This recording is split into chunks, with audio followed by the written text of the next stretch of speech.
what do you call an Asian guy with a big dick? Jackie Chan. What do you call him? Asleep because that motherfucker is dreaming. Wow. And you don't think that would be a bad thing to go and say to your Japanese counterparts? Hey man, I'm Asian too. I got a small dick too. Don't worry. Same thing.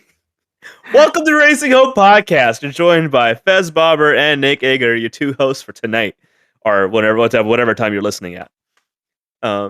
Hey, what's up, guys? I don't know where this podcast is already going, but we never do. Yep. How's it going, Nick?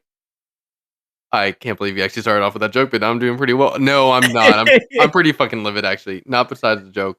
My dishwasher just broke. Carol and I, we were out. We had some really good barbecue at HEB, which for people who are not from Texas, it's a grocery store chain, but everybody out here in Southern Texas loves HEB for whatever reason. And now I get it. Their barbecue is actually really, really good. I've had Salt Lake Barbecue, Franklin's Barbecue, multiple barbecue joints around the Austin area. The grocery store nearest to my house happens to have the best barbecue. So that's the highlight. But the downside is that my dishwasher is now leaking all over the hardwood floor. Damn. Wow, first world problem. Holy shit. Sounds like an adulting problem there. Dude, yeah. House problems, house owner problems. Yeah. So yeah, I want to try HEB barbecue now. I haven't tried it. If you're saying it's better than Franklin's, that's a huge thing because there's always a line at Franklin's. Like people camp out for that barbecue. We had to wait. I mean, granted, this HEB just opened this week, literally on Monday. That hasn't even been a whole week yet. But we had to wait about 60 minutes, nearly an hour. We had to go and wait for the food. But what's also badass about this is they have beer on tap. So they had Shiner, holiday cheer, seasonal beer on freaking tap. That's actually pretty cool for a grocery store. Also, I want to just say something. Everything in Texas is so culty. It is. Everyone's a diehard fan of, HEB, Buc-ee's, Whataburger. Like it becomes a thing. Like everyone will a Texan will shoot you if you tell them what In-N-Out is better than Whataburger. Like it's wild. Yeah, I agree on there's a lot of things in Texas that's very culty. Mm-hmm. I think In-N-Out, ingredient for ingredient, In-N-Out is better. Like if you have the exact same hamburger with the exact same ingredients at Whataburger versus In-N-Out's better. But Whataburger has options besides what In-N-Out has. So if you want a patty melt, you can get that In-N-Out. If you want to have spicy honey barbecue chicken sandwich, I think that was an option. I'm not sure if it still is, but that's something that Whataburger has. In-N-Out does not. Mm-hmm. That's an example. Buc-ee's gas stations, they're overrated now. Lines are way too damn long. At least the one over in Waco. I used to be a diehard Buc-ee's and Whataburger fan, and but that happened after I moved out of the state. And now that I'm back and going to these places more frequently, and I'm like, this sucks. Like, to be honest, I don't like fast food anymore. Regardless, I feel like I'm making enough money to not be able to eat, not wanting to eat fast food all the time. I'll eat Chick-fil-A, but that's pretty much it. Yeah, Chick-fil-A's up there. Panda Express is up there for me as well. Just crappy Chinese food after a track day is pretty good. Mm-hmm. I hope Ito's listening. Why does Ito not like Panda Express? No. He just likes shitty Chinese food after track days, every single time. Oh, after Autobahn, we searched for a shitty Chinese buffet for the longest time. But he was staying with me and my sister at my sister's place, and there's no shitty Chinese buffet places there, so we went to a nice Chinese place. But it was really good. It was still good. Some more first world problems. Yeah, for sure. Yeah, like Buc-ee's is overrated, 100% overrated now. Buc-ee's used to be a special thing when we were going from Austin to Dallas or Dallas to Houston or whatnot. But now Buc-ee's is everywhere, and there's so many of them, and their food sucks. Their brisket sandwiches used to be so good, but now it's so commercialized and it's just a thing, and I just don't like it anymore. Yep. Yeah. Now it's just the people just go there just for going to the big gas station and for buying Buc-ee's items.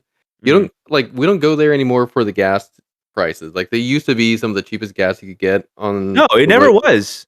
It used to be, at least back in 10 years ago.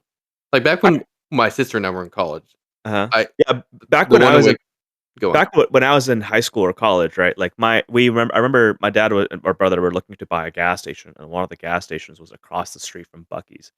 And Mhm. Bucky's had more expensive gas than that gas station, but that gas station was still empty. Jesus. That gas Wait, station is now the shut one down. in Waco? I think so, yeah. That's wild. Yeah, Interesting. All they really needed to advertise was clean bathrooms and no lines. yeah. I don't know. Anyways, we should probably get off our soap opera of why Texas is very culty. I think people already knew about it.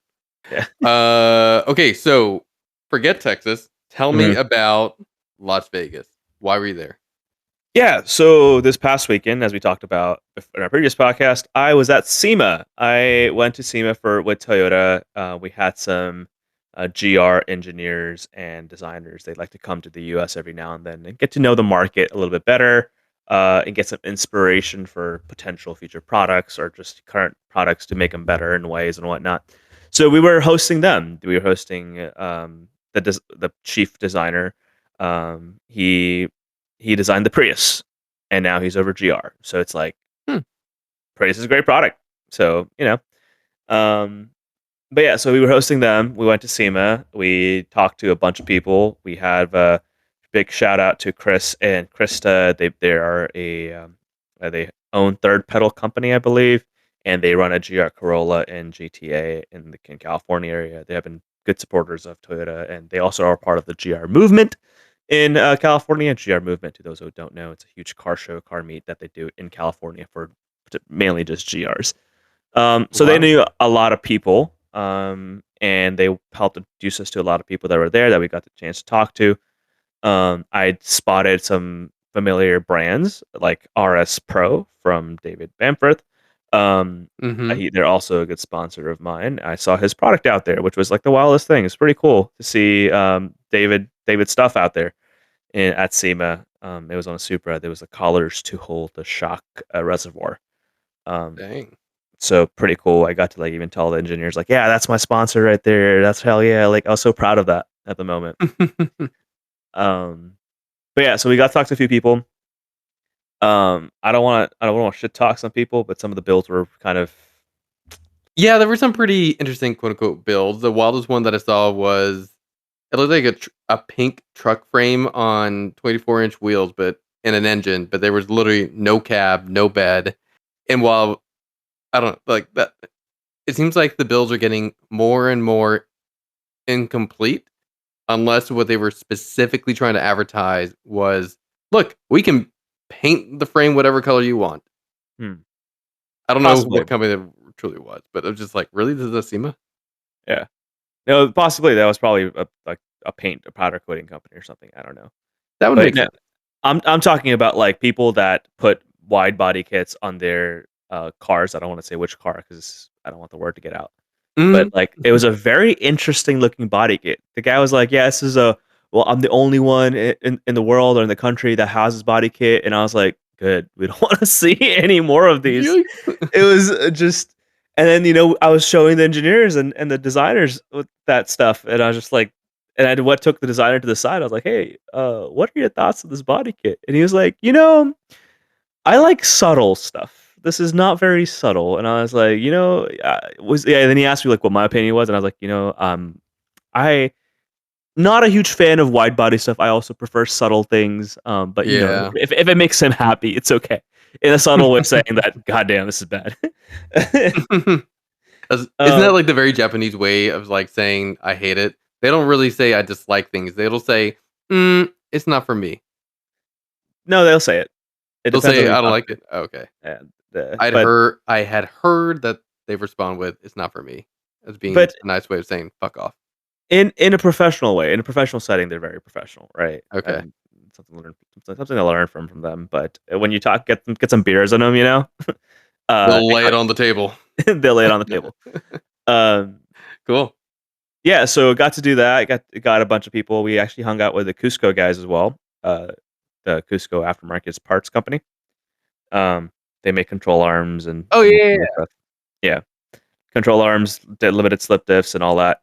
And they Nice. ended up inviting us to dinner, which was again a That's wild pretty cool. thing that like a big company like that. But Yeah. I mean, it's wild, but at the same time, like, we're Toyota. Like, come on, you know? True. They're Uh, not. I mean, to an extent, they're yes, they're inviting Fez, but also they're inviting Toyota. yeah, yeah. I didn't end up going though. You Uh, son of a bitch. dude, they did not speak any English.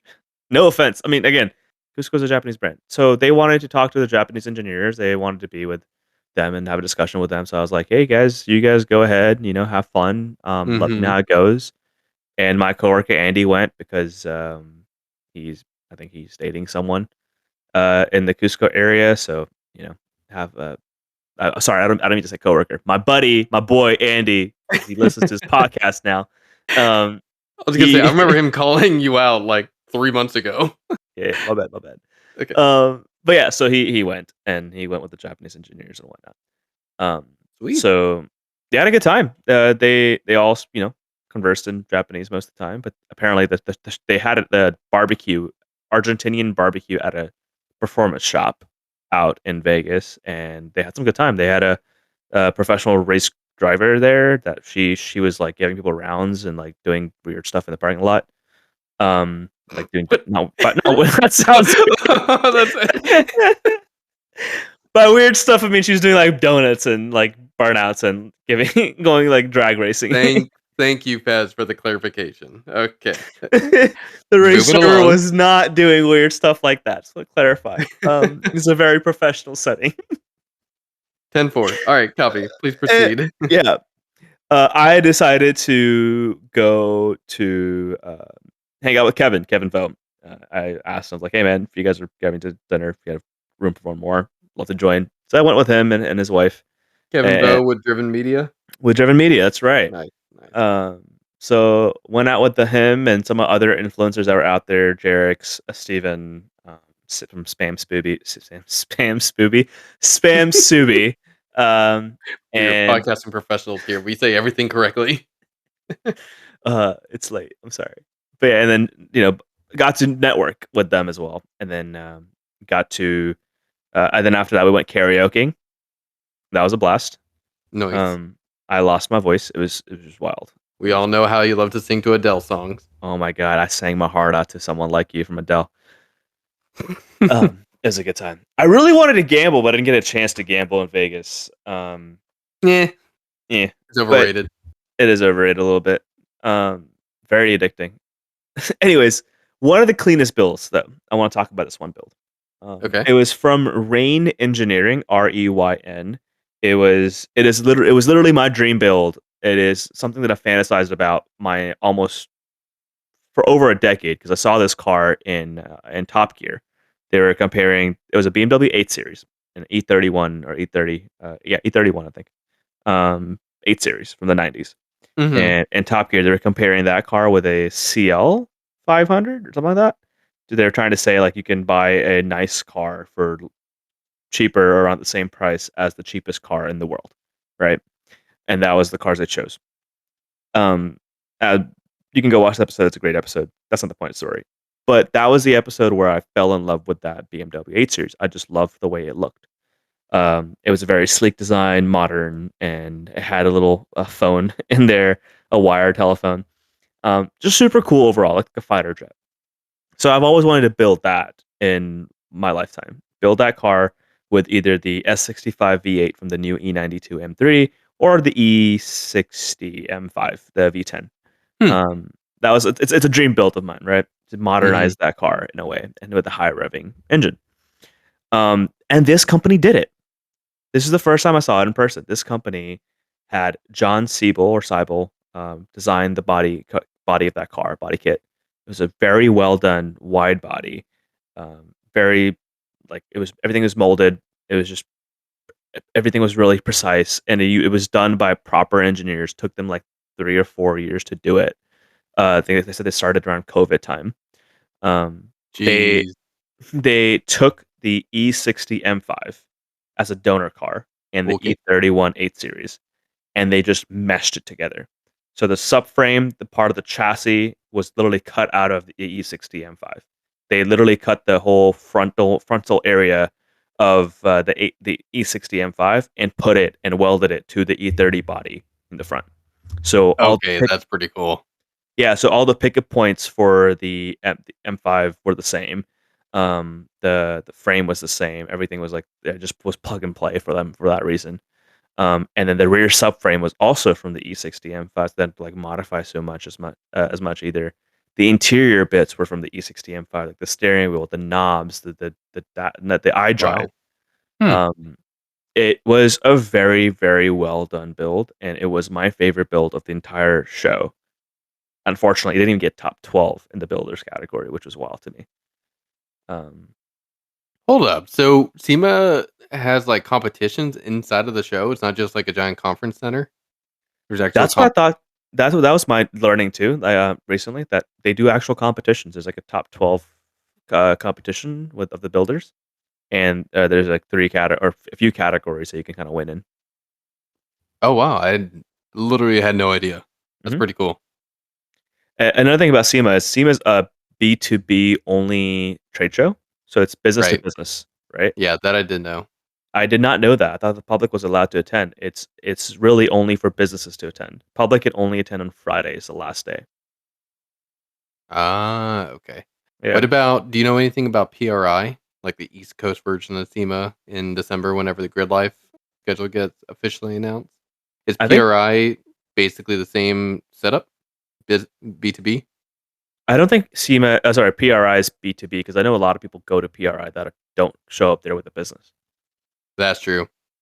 On the live stream for the Grid Life State of the Grid last Mhm. year, from what they showed on video, is that a lot of people were not even able to get inside of the room that they had booked for the Mm. actual presentation. So yeah, that does show. That does say that there were people that were not there for business; they were there for just spectating Grid Life Mhm. from a conference center. Cool. But Okay, yeah, man, so that's your favorite build. What's your least favorite build? I guess there's more than one. that I don't wanna talk about that Okay, 'cause the wide body, the wide body slob of a car, apparently. yeah, yeah, it looked just weird. Um, another really good build was actually Toyota's build that I really liked. The GR86 with the GR Corolla drivetrain. Yeah, you talked about that on the last podcast. Mhm. Okay, That so quick shout out. I Mhm. we always have to bring up our frenemy podcast people.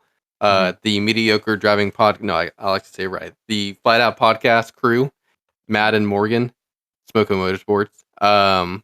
Hit.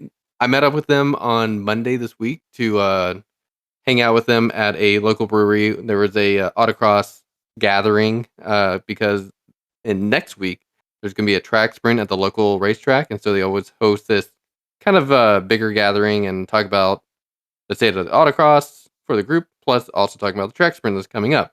And so I met up with Smoko and Matt, and Smoko would tell me that he had seen that specific GR86 with the three cylinder from the GR Corolla and the all drive system, and he had reached out to you trying to get it, trying to find out like, hey, is it possible to go and get an engine? Do I just contact a dealer? And apparently, you told him yes, go contact a dealer. Mhm. Okay, you Wait, can't so just like get this off eBay. Can't get a he's GR Corolla engine off eBay.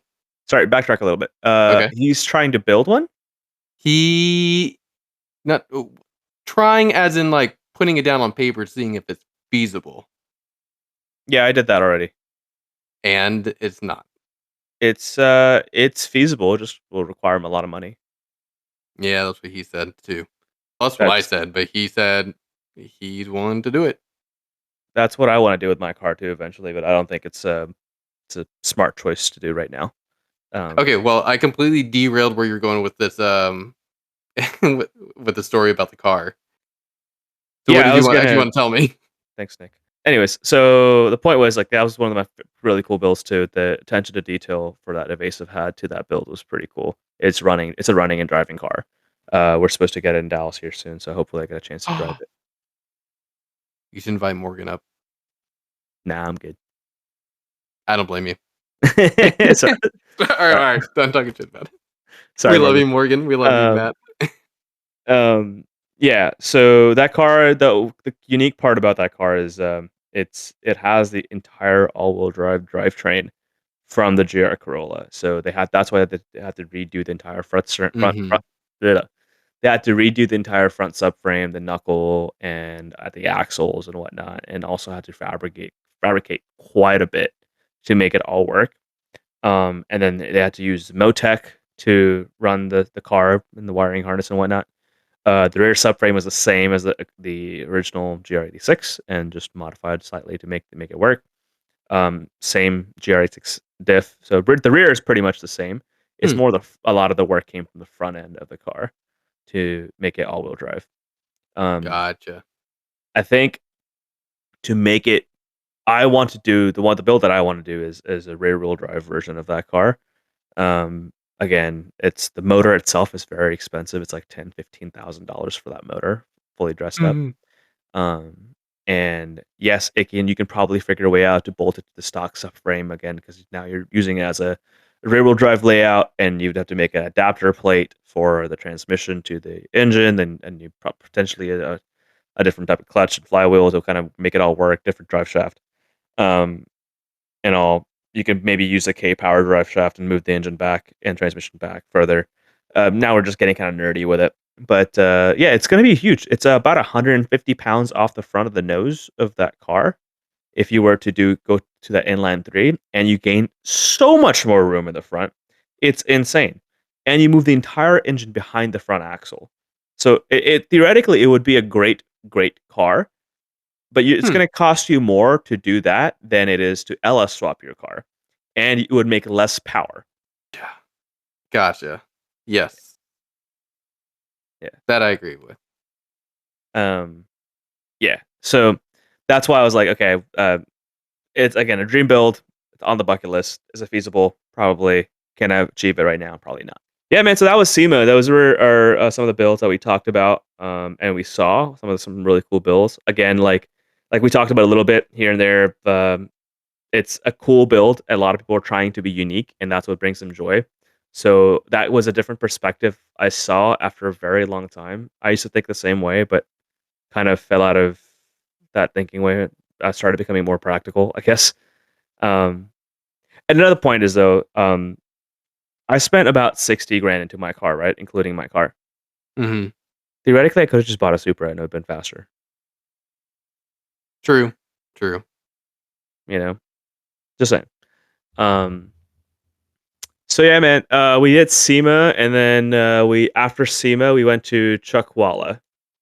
There was a 8-6 Cup 8-6 Challenge event. They have this thing in SoCal, or I don't know if it's in NorCal, but I think in California, where it's an 8-6 specific competition. They partner up with different organization like Speed Ventures or NASA or whatever, and then they go to their events and have their own little time competition for 8-6s. They have a stock class, modified class, unlimited class, just three or four classes, and it's just a fun thing. Who is this hosted by again? It is some private people that just have started this event competition. I think it was started by Counter Space Garage. Oh, interesting. Because I've heard of Speed SF, and I thought they had a 8-6 specific competition, or at least No, maybe they did. No, totally no, no. different. Okay. That's we went to Speed Ventures, HBTE thing, not Speed SF, but Speed Ventures. Ah, okay. Yeah. Yeah. Well, So cool. yeah, Did you we get to this drive Chuckwalla? I did not get to drive Chuckwalla. I got to sit shotgun in a Viper ACR, which was pretty cool. Not a bad way to spend the day. Nope, it was a good time. Can you tell me? Okay, so was there anything surprising about the ACR? Like specifically about the car? Was there anything that this is your first time sitting inside one, right? It was my first time being inside of one.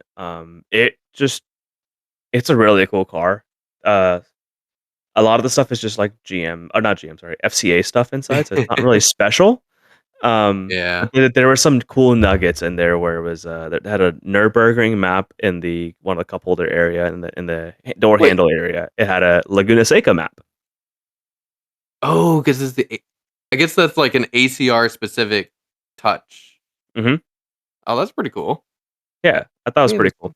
that's a little. There's like little trinkets I never knew about the car. Yeah, yeah. But overall, the track was really cool. I really liked the track. There was a lot of elevation change. A lot of banked turns. I really like the layout of the truck wall. I would like to drive my car there one day. That's surpri I'm looking at a map right now of Chuckwalla. Uh, it's in the middle of the desert, so I'm surprised to hear that it has elevation, but, like, Mhm, that's not too surprising. A lot of tracks out there in California that I've been to, Bunwillow and Laguna. Not okay, mhm, Laguna has a corkscrew known for its elevation drop, but even Bunwillow, it has elevation to it as well that caught me off guard. mhm, Sonoma is well known. Thunder Hill has elevation. I really, mhm. really, really enjoyed California tracks for the elevation Same. element to the track. That's cool. Wait, how far away is Chuckwalla from?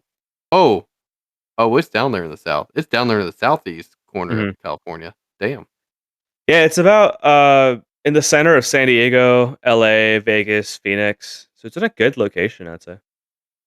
Yeah. Holy crap. Okay. Did not know where it was at. That's pretty cool.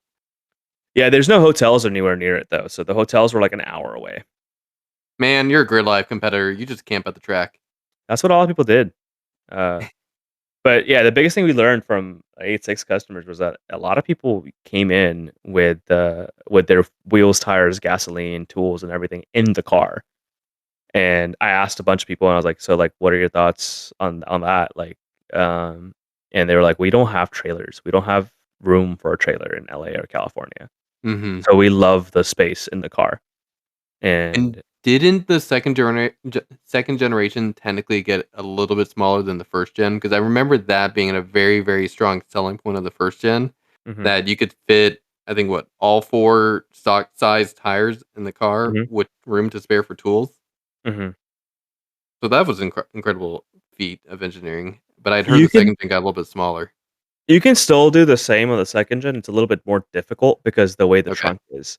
The trunk opening got smaller, but the car itself inside cabin space is about the same. Ah, okay. Yeah. Yeah, that makes sense. Matt, he has his BRZ that he dailies. He has a car seat in the back for his son. He loves it. He loves the fact that he can go autocrossing, tracking, pull up in the daycare drive through Mhm. pickup lane. It's a great, great all around car. So not surprised to hear that the people from LA equally love it for being a daily and also a track car that can fit all of your junk inside the back. Yeah, at the end of the day, this is like an entry level sports car, and a lot of people that are buying this car, it's gonna be a younger person that can only afford one car. So this is a great entry level sports car that you can do a lot of things with. Yeah, none of them make sense. I used to So sleep in college. no, you never told me that. Dude, I would take naps. I would fold the seats down, and then I would lay in the trunk and the back seat, and like kind of fold the front seat up a little bit too, and it would be slightly inclined in a way, so I would fit. I would be cramped, but I would fit, and then I would just sleep in the back seat of the car or in the trunk. Dude, I cannot picture it. I just feel like I'm picturing you folding yourself up into like a little origami to go and squeeze into the rear seat and saying, "Yeah, this is comfortable. This is fine." No, it worked. It worked, dude. It worked. Uh, Huh. Okay, never. So the seat folds like the seat recline. No, you were in the back seat. no, no. It, So I would fold the back seat down. Okay, the forward. Okay, so the back. Yeah, forward. yeah, yeah. Okay, yeah, yeah. The back section is folding forward. So now you're Mhm. accessing the trunk. Mhm, and then the passenger seat, I would recline it forward, Okay, so both seats right? are forward. The back Yeah, section and the front passenger. Okay. yeah, but the passenger seat, you can't recline it all the way forward, right, to make it flat, so Yeah. it's, like, slightly inclined, it's like having a couple pillows behind you, you know? Isn't the back of the seat plastic? Oh, well, it is on the Tesla. Jeep Tesla. Plastic. It's not plastic, I think it's some It's kind still of just like leather. leather, yeah, Okay. yeah. So, I mean, I would put my backpack there or something, and then you just go take a nap, dude, I used to do that all the time. Wow. Mhm, Sounds very similar to what I did for my California trip after graduating mhm, in the Focus when I drove out to California. mhm, I basically made the entire back section of the Focus a bed. And so I fold the seats down and it folds perfectly flat, levels it up with the trunk area. And so I mhm, took my mattress topper, I put it in the backside, and then I'm short enough that I can just fit in the back of the car and sleep. And so I yeah. did a bunch of camping on the way up between Texas and California. camped at Big Ben, camped at Grand Canyon, camped at 2 different, like, beaches along the way, down the coast of California. Didn't know I could have been doing that inside of an 86. Good to know. Yes, sir. Hmm. Um, but yeah, it's a great car. But and then after that, after track wall was over, we learned from the track community. We moved to LA, and I messaged FT86 SoCal group. Okay. Man, they um great people. I don't know how else to explain it. Very welcoming, and they gathered like 30 plus cars for us. As of a random Sunday morning, they were like, "Yeah, let's go to ACH," and we gathered at the bottom of ACH, talked a little bit. From there, we kind of gave like a little speech of like who we are, what we're doing here, and whatnot. And then we Mhm. went to ACH. There's like a scenic turnout there, and there was just like 30 or 40 cars just parked, 86s, and every single one of them was modified in some way, shape, or form. Um, That's pretty and cool. and not just like cheap, shitty mods. Like you're talking like actual. There was no rep wheels to be found. It was proper carbon fiber. Like this one guy had like those fancy Recaros in his car, the carbon Mhm. Recaros, that are like $4,000 each. He had two of them in his car, just his 86, and I was like, holy shit, this is awesome. Um, everyone had really cool builds. Everyone was super welcoming. Everyone asked up, but like they asked questions, and we had tried answering as much as we could. Gotcha. And they just welcomed us with open arms, and I couldn't ask for a better experience. Like it was surreal to me in that moment that I started off in the 86 community as a college kid, Yep. and now I'm getting to do this for the OEM to help make better cars in the future. Yeah, dude. You're literally living out people's dreams. I had messaged you that whenever you had gone out and met Larry Chen, which we haven't like spoken too much about yet on this Mhm, podcast. This entire trip was something that many kids get to go and dream. mhm. They're going through college hoping to be basically what you're doing. Literally what Yeah, you're doing. it was I'm extremely grateful to be where I'm at today and how I got here today as well. Like it wasn't easy to get to this point, but I'm glad that I did it, and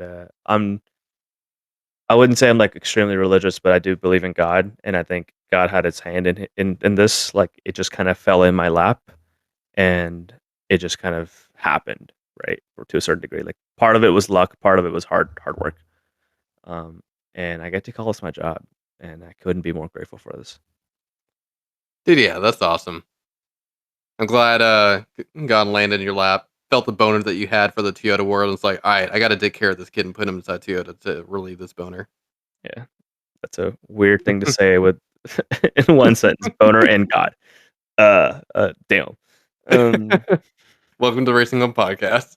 uh, uh, Dude, that's sick anyways, though. Okay, so that is your SEMA. So you were there for at SEMA for what? 4 days? I was at SEMA for 2 days, 2 2 or 3 days. days, 2 or 3 days. Day over at Tukwala. Met up in Las Vegas. Sorry, Los Angeles. Met up with a Mhm, bunch of 8-6 people. Real quick, mhm. were any of those 8-6 drivers? Had they competed at any of the California Grid Life events? I saw California Grid Life banners at Chuckwalla. I did not see it in LA. Oh, okay. As of recording, actually, I think Thunderhill is this weekend. Mhm. So their third and last event for the West Coast Championship is going to be tomorrow. Yeah, The next time we talk, we can check that out. for sure. Um, yeah, the a lot of the guys at the LA side where we went to uh, mountain road driving or back road driving, they had very Mhm. different builds. A lot of them were show car builds, but also a lot of them were trying to build like a hybrid GT4 spec GR86 if there was to exist one. Hmm. And there's one guy that had a 14R60 replica uh, FRS. Like he built that. To those who don't know, it's Boom. literally like a one of hundred special edition that Toyota did for Japan and European market back in I don't know 10 years ago. Um, but Akio Toyota owns one of them. That body kit was like the coolest body kit I ever saw on a car, and I really wanted to do that on my first gen. And then he told me, like, how he tracked it all down, and he knew about every single body panel, where it was, and how it was being sold, and who it was being sold by in the entire world to this day. And, he said his entire body kit, and, to convert his car, it cost him 27 Gs. That is some dedication. Yeah, That's yeah. amazing. Okay. So that's the type of unique builds you would see in LA, which I don't think I ever see in Dallas. I think you do see them in Dallas or in Texas, but it's like one off. It's one of 50, not every other of 30 in the mountain roads of LA. Like LA is just a different beast when it comes to the car culture. It's so cool to go out there and see such clean builds, and Yeah. they get to go and enjoy it on incredible roads and see Dude, incredible scenery. the wildest part was, like, we were having our little 8-6 group gathering, and then as we were doing that, a bunch of old Mini Coopers and BMW 2002s showed up. They were having their own event, and that was the coolest thing too. So Yeah. that's why we're like, we love LA, because it's just the type of car culture you get. Yep. But you got to Um, pay for what, $5 a gallon premium, and it's not even the good 93 stuff. nope. That's why you go 85. It's cheaper. Yeah. I just filled up with the 85 tonight, and it was $1.93. Jeez, that's cheap. Yeah, dude. Wait, how much Um, was 91 in California? I think I filled up for $5.50, 5.50, something like that. Not great, but also not as high as I thought it could be. I also chose the most expensive gas station to fill up my Porsche. Oh, The other ones were like at 4.80. okay. If Uh, you, I mean, you can find some expensive gas out there too. Like if you go on some of the scenic roads along the coast, mhm, I think there was a gas station we stopped at one time back in 2017 in like Big Sur. mhm, I think it was $8 a gallon. I very distinctly remember $8 a gallon, and this was back in 2017 when gas must have been, I don't know, about $2 a gallon like it is right now. It wow. just felt. I remember like doing the math. I was like, oh, that's like 4 times the gas price that it normally is Mhm. in Texas. So, anyways, cool. California is a blast. SEMA is a blast. Are you gonna go to PRI? Probably. Hell yeah, that's pretty cool. I'm not done, dude. I got more to say.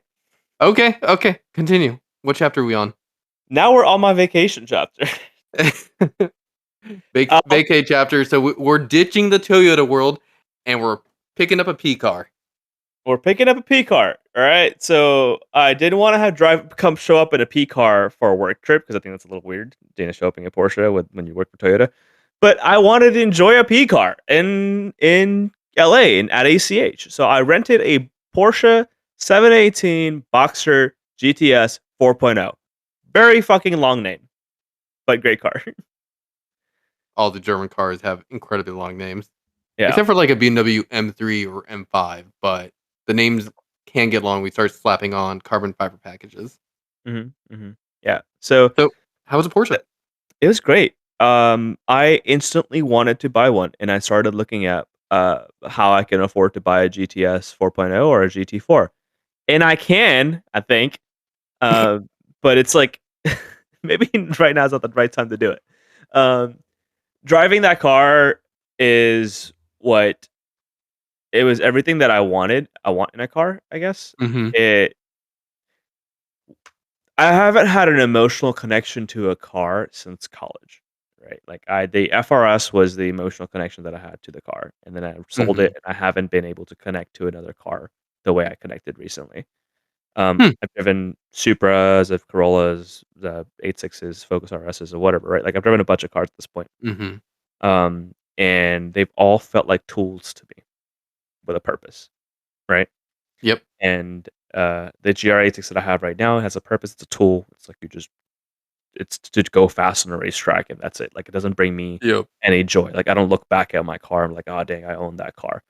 Um, or I don't think it sounds great or whatever. But when I drove the 4.0, it made me smile ear to ear the entire time, even when I was in traffic. Like, it just felt special. Hmm. And it wasn't. I wouldn't say it was a GTS. It was just that engine that was in that car. Um, it it just makes you feel special. It sounds amazing. It feels very light, nimble. The ergonomics on that car are great.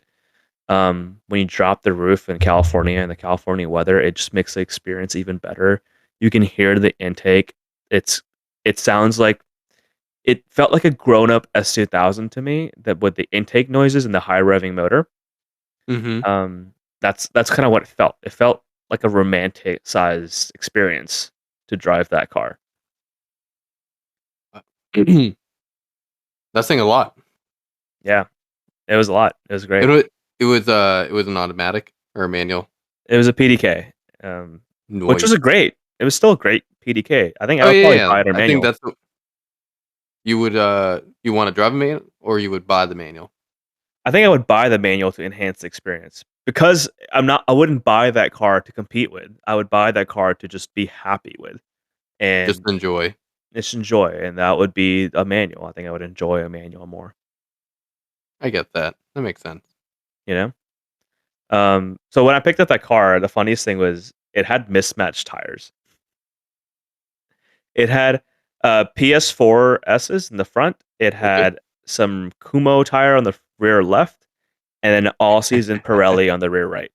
So Does even the owner go on. what? Even with like those mismatched tires, it just felt so fun to drive still. So what I was gonna say was, so now that you've handed the car back, does the owner need to go and buy a matching set of tires for the rear?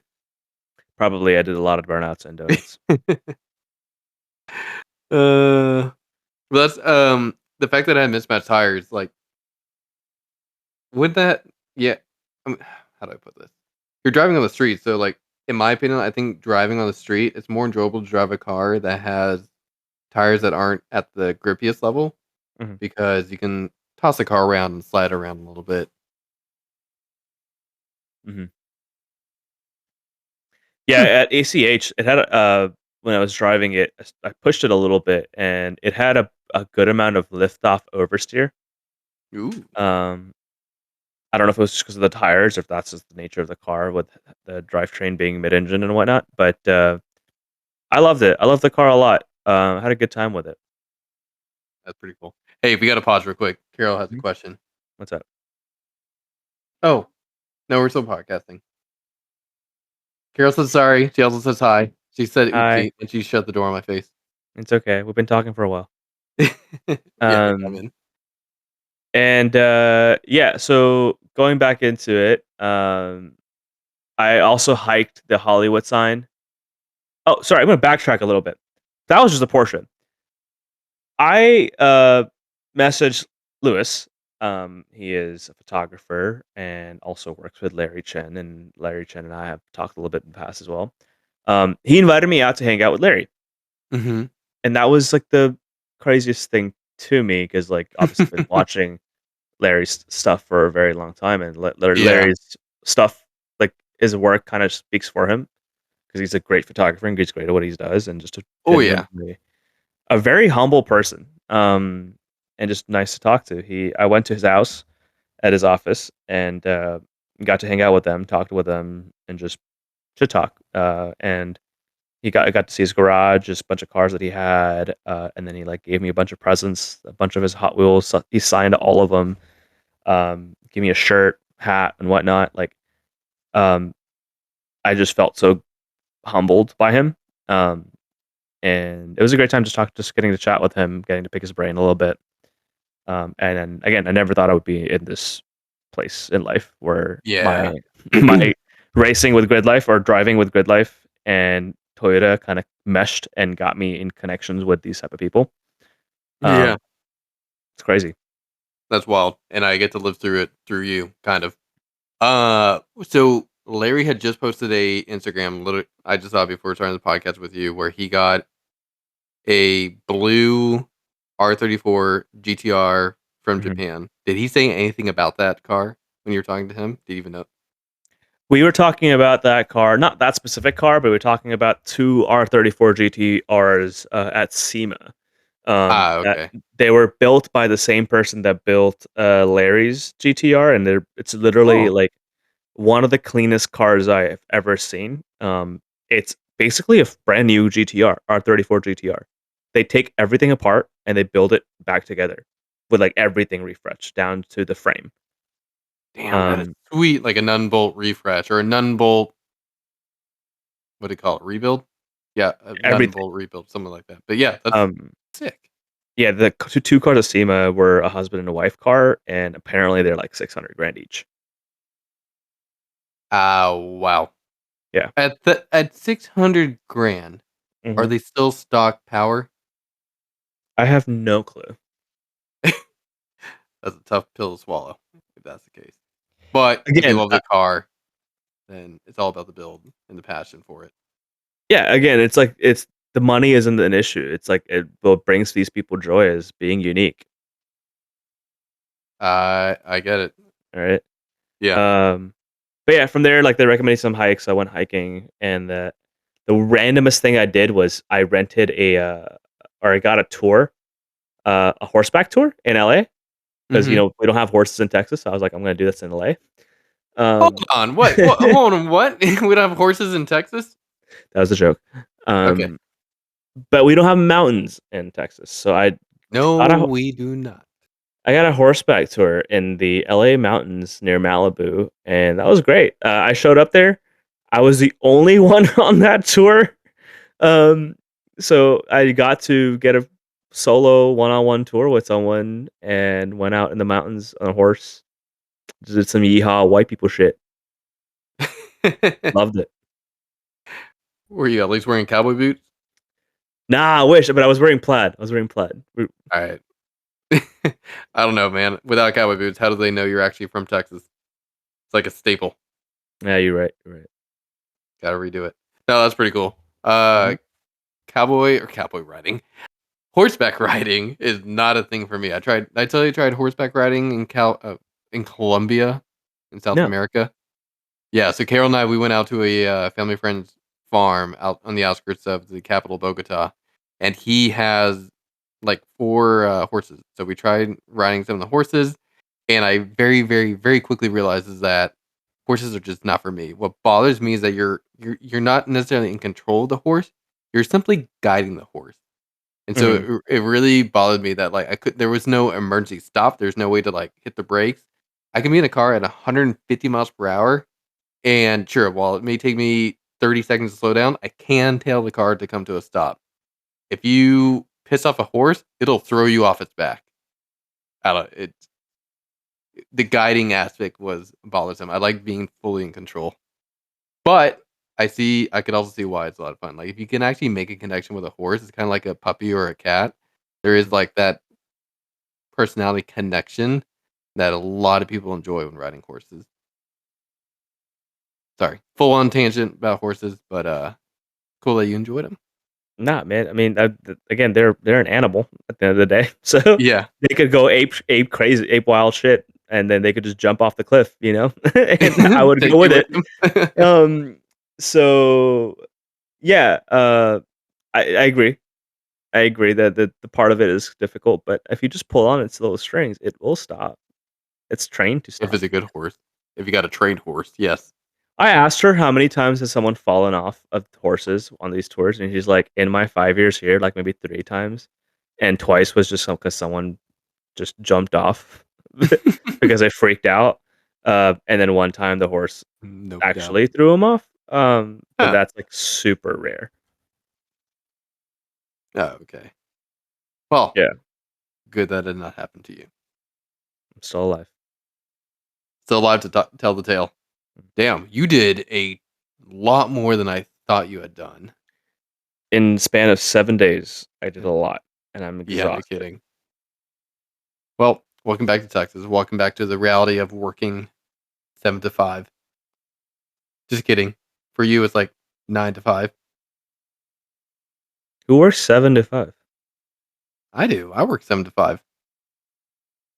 You're working overtime, dude. There's a lot of breaks in there too. Yeah, I work like 9 to 6, I think now. My typical work day is I typically get to work sometime between 7 and 7:30, and Mhm. then around 4 to 4:30, I'll start rolling out. Depending on Mm. like what task I'm doing. Like if I'm done with my task and like, I'm not gonna start a new task at 3:55, and I'll head out the door. But if I'm in the middle of something, I'll finish it, even if it means staying till 5, because I don't want to pick back up the next morning. I got you. I got you. Yeah. Yeah, So Nick, do you have anything to add? Sorry, I talk a lot this podcast. no, you're fine. You had a lot more content than what I was talking about. No, my life has been pretty much the same since the last time we were talking. Just preparing for the FE exam that's coming up in December 3rd. Studying for that. The focus, since it's a driving podcast, I should probably talk about the car. Mm. Uh, it all works. So got the car back down on the ground. Finished my ducting. So the ducting works incredibly well. I actually have coolant back in the coolant system, not water, and so I was curious to see if I would actually notice like higher temperatures because it's coolant instead of water. Makes no difference at driving temperatures. We'll see eventually what it does on the track. I need to change it out if the organization requires it. In any case, for the ducting aspect, holy shit, it actually works incredibly well. Just like watching the coolant temps sitting in traffic, they'll of course start to rise. There's no airflow. But once I start moving through traffic, they drop incredibly quickly. Nothing scientific, nothing. I'm not applying this against previous the stock ducting, but it's all done, and I cannot wait to see how it performs at Coda in December 14th, which you are surely coming out to, right? Right? Yes. December Yes? 14th? Yeah, December 14th. Hold up. That's Hold up, PRI wait a week. minute. Oh, okay. Well then, no, you're not going. I'll let you know how Coda goes for me. All right. Sorry. No, you're fine. Transmission feels brand spanking new. Nice. Rolling through the gears, everything feels fine. I'm not it's not jumping out of fourth anymore. I can heel toe into fourth again, which is something I forgot how to do. Like I wouldn't say I forgot, but it's just like, ooh, this feels like I'm trying to ride a bicycle after not riding for like 10 years. Mhm. And then yeah, the car's fine. Went through a whole tank of 85. So had to fill it up and what's going on? Car meet tomorrow down in Austin. Sister flies in for to visit me from Chicago. The next weekend is the track sprint at Harris Hill, so I'm gonna go and compete against Matt and Morgan by myself, Bez, again. So once again, I have to hold the torch and try to defeat the two of them by myself. I believe in you. You're fast. Only in a go kart so far, apparently. I think so. Morgan's gonna be in his Camaro SS. Matt, I thought was going to be in his time or GLTC 240. The problem is they just went out to Harris Hill today, and supposedly Matt had some kind of mechanical issue that apparently is an engine out repair. So no idea if he's going to have that done prior to next Sunday. But if he does, great. If not, then he'll probably be there in the BRZ. So there's a chance. I don't know if I can beat a Camaro, but there's a chance that I could actually beat their track sprint time. I'm gonna You give it can do my all, man. like a Hmm? PAX time. It's fine. I don't know anything about PAX, though. I'm not sure. Actually, 2025 PAX just got released. Dude, I don't know how to read these charts. I don't really care about PAX. I care about raw time. Okay. We raw Well, dog it here. uh, well, good luck. I believe in you. Oh, I forgot to add. I also rode Yeah. the Ultimaniac thanks to Nate Hamilton, and that was pretty fun. Huh? Wait, wrote but just you went drifting in it? Yeah, yeah, yeah. Where? At Chuckwalla? At SEMA.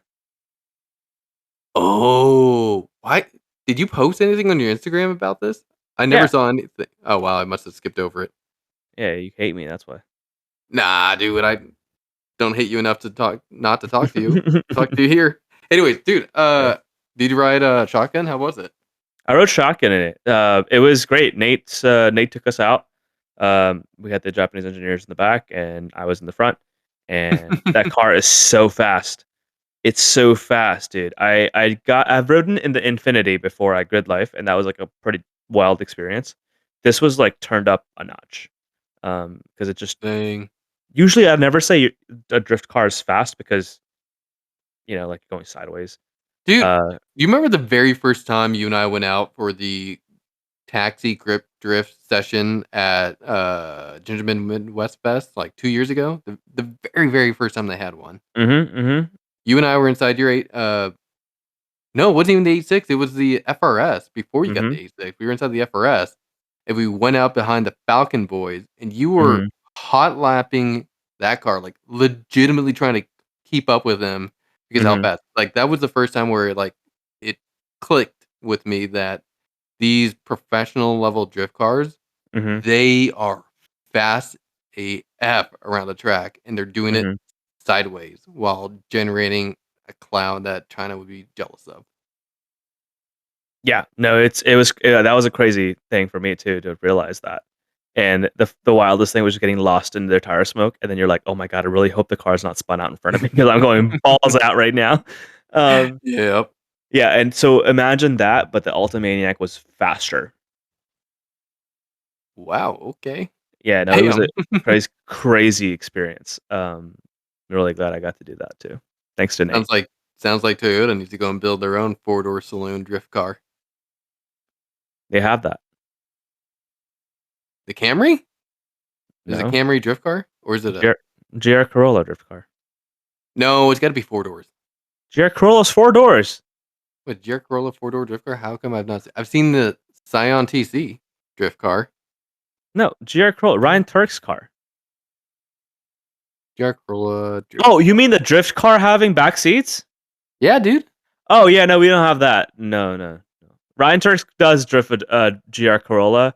Oh, yeah, Fun the fact Rain-X one. The yeah, yeah. yellow Rain-X. Fun fact that GR Corolla has a B58 in it. Toyota's all about just swapping things around. That's not Toyota, that's Steph Papadakis. Ah. Uh, yeah. How come nobody what if you did a Toyota Camry four-door drift car with a V6 out of the, Tundra? Probably not, B58 would be better. I'm trying to think, like, of a bigger like, the biggest Toyota motor that Toyota has to offer. Mhm. I guess that would be the B58. Like, that would be the most potential. No, the V6 twin turbo from the Tundra is decent. Has anyone built one with more power than the B58 Supra? I don't know. Okay. Let me see Anyways, if I let me see if I can get funding for that project. sweet. We'll see you at SEMA Anyways. next year. SEMA 2025. Anyways, thank you guys for joining today. I know it was a long-winded podcast. We went on a lot of different rants, and it was a very eventful week for me. Glad you guys joined to listen in. Thank you, Nick. Thank you, man. Yep. Next time we talk, I'll probably have some track sprint information, and I'll actually be able to see if my car feels any different with an LSD. Hells yeah. Anyways, talk to everybody later. Toodles. Bye.